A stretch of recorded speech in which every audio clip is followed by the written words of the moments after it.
Ever had an idea but didn't know how to bring it to life quickly? That's where a design sprint comes in. A fast, structured way to solve problems and test ideas in just 5 days.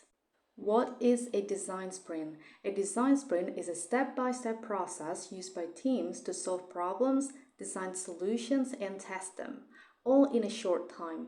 Originally created by Google Ventures, it's now used by companies worldwide. Why use a design sprint? A design sprint saves time and money by helping teams test ideas before investing months of development. So, how does it work? A design sprint has 5 phases, each lasting a day.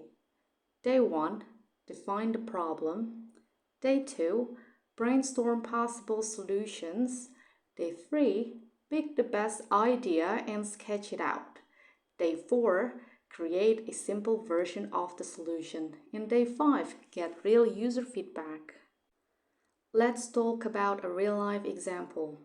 Let's say a food delivery app wants to improve its ordering process. With a design sprint, the team can identify what frustrates users, brainstorm ways to make ordering easier, choose the best idea and sketch it out, build a simple test version of the new ordering system, and ask real customers to try it and give feedback. Now it's your turn. If you could improve one app you use daily, what would it be? Let me know in the comments.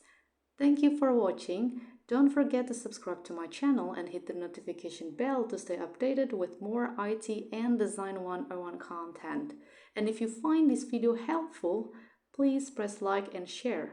See you in my upcoming video to learn more about the exciting world of technology.